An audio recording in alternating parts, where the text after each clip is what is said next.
केष्टो मुखर्जी का नाम जुबान पर आते ही वो चेहरा आंखों के सामने आ जाता है जो फिल्मी पर्दे पर हमेशा ही शराबी बनकर लहराता नजर आया है।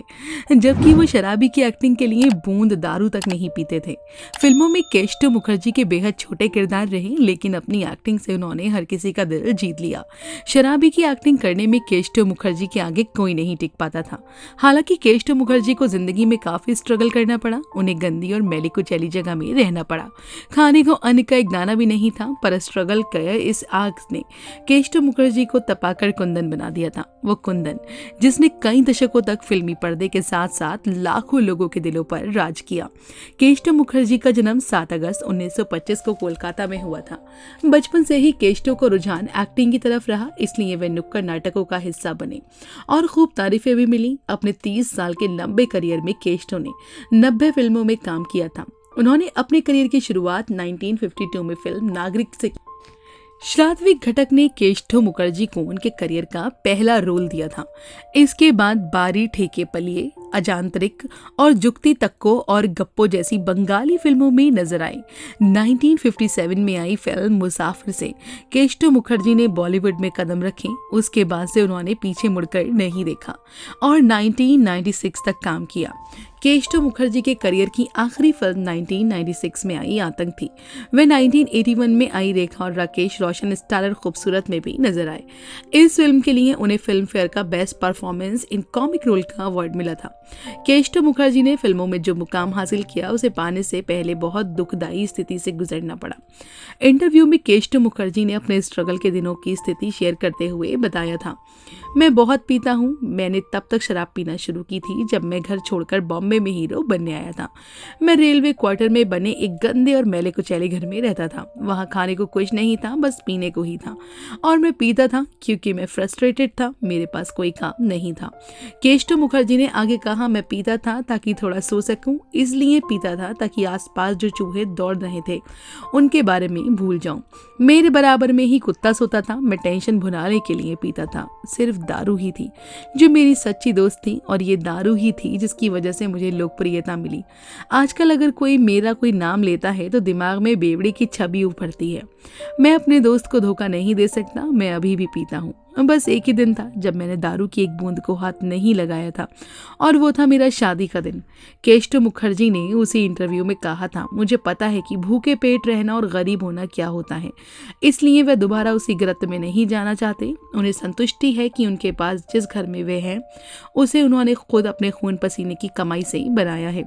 उसे वे कभी खोना नहीं चाहेंगे। केष्टो मुखर्जी से जब पूछा गया कि क्या वे लगातार एक रोल यानी कि शराबी का रोल करते थकते नहीं हैं, तो एक्टर ने जवाब दिया था, लोग चाहते हैं कि बेवड़े का रोल प्ले करूं। मुझे तब तक डर लगने की जरूरत नहीं है जब तक मैं लोगों को वो दे रहा हूं जो वो चाहते हैं। मैं जानता हूं कि मेरी कोई क्लास नहीं है, ना ही मुझे उम्दा एक्टर होने का घमंड है। मुझे पता है कि मैं करियर में ऊंचाइयां नहीं छू सकता, लेकिन मुझे क्लास नहीं चाहिए। मुझे तो बस पैसा चाहिए। क्लासी होने से मैं अपने बच्चों का पेट नहीं भर पाऊंगा, लेकिन पैसा होगा तो मेरे पास सब कुछ होगा। बंगाल में पले बड़े केष्टो को हमेशा से एक्टिंग का शौक रहा और यही वजह रही कि उन्होंने रंगमंच और नुक्कड़ नाटकों में भी काम किया। इसी दौरान उन्हें मशहूर फिल्मकार ऋतिक घटक ने पहला ब्रेक दिया। पहली बार बांग्ला फिल्म नागरिक में काम किया था, लेकिन ये फिल्म 1977 में रिलीज हो पाई थी। तब तक श्राद्विक घटक की मौत हो चुकी थी, जिसके बाद केष्टो मुखर्जी ने भी ये फिल्म कभी नहीं देखी। फिल्म नागरिक में काम करने के बाद केष्टो ने कई अन्य बंगाली फिल्मों में काम किया, लेकिन केष्टो का गुजारा इन छोटी मोटी फिल्मों से नहीं हो रहा था। ना उनके पेट की भूख शांत हो रही थी और ना ही एक्टिंग की। जब केष्टो ने ठान लिया कि उन्हें एक्टिंग में ही आगे जाना है तो कोलकाता बॉम्बे आ गए। उन्होंने किसी तरह डायरेक्टर ऋषिकेश मुखर्जी को अप्रोच किया और उनसे काम मांगा। ऋषिदा ने उन्हें निराश नहीं किया और फिल्म मुसाफिर में एक स्ट्रीट डांसर का रोल दे दिया। इसके बाद केष्टो काम के लिए legendary film maker Bimal Roy से मिलने पहुंच गए, जो परिणीता, बिराज बहू, मधुमती, सुजाता, परख, बंदनी जैसी फिल्में बनाने के लिए मशहूर थे। एक बार की बात है जब बिमल रॉय किसी फिल्म की शूटिंग में बिजी थे तो केष्टो भी वहां सेट पर पहुंच गए। काफी इंतजार के बाद विमल दा उनसे मिले और कहा, अभी तो कोई काम नहीं है, बाद में आना। केष्टो पर इस बात का कोई असर नहीं पड़ा और वो वहीं खड़े होकर बिमल दा को देखते रहे। बिमल दा इस बात से चिढ़ गए। उन्होंने केष्टो को देखकर कहा, भौंक सकते हो क्या? मुझे कुत्ते की आवाज की जरूरत है, तुम निकाल सकते हो कुत्ते की आवाज?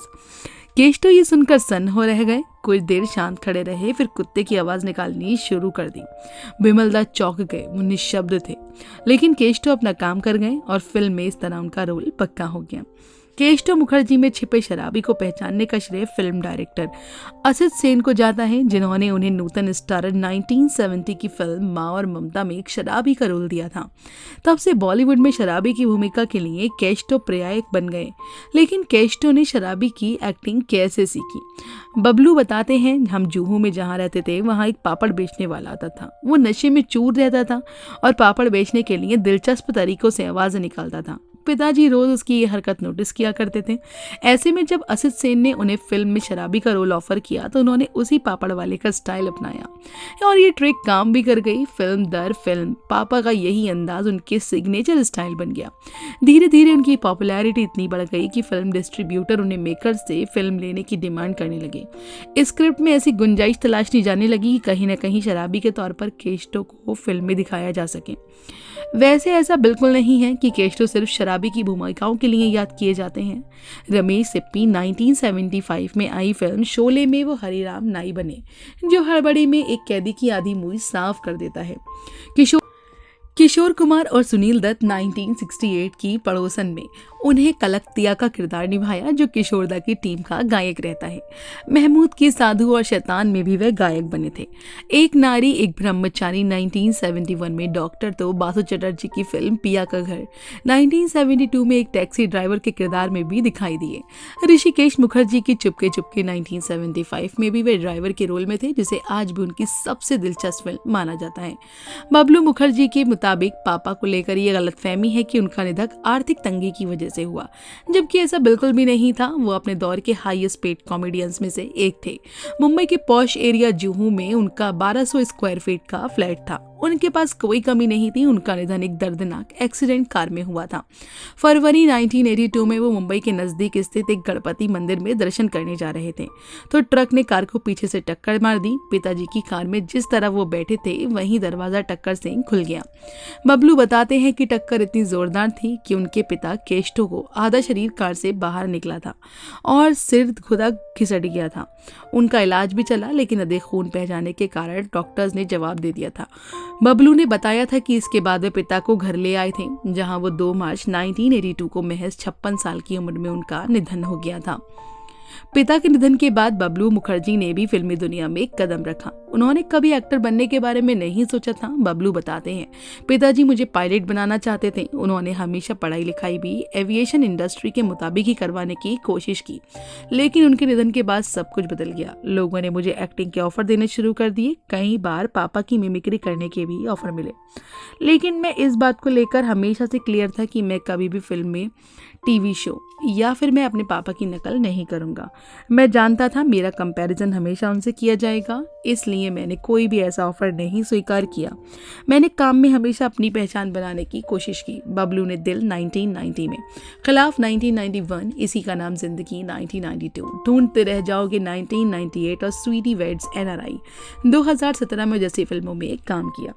इसके अलावा उन्होंने विक्रम और बेता, जुबान संभाल के और बियोकेश बख्शी जैसे टीवी शोज में भी काम किया था।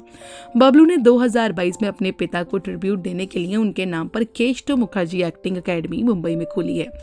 तो दोस्तों, अभी के लिए बस इतना ही। मिलते हैं अगली वीडियो में, तब तक अपना ध्यान रखिएगा। Bye bye.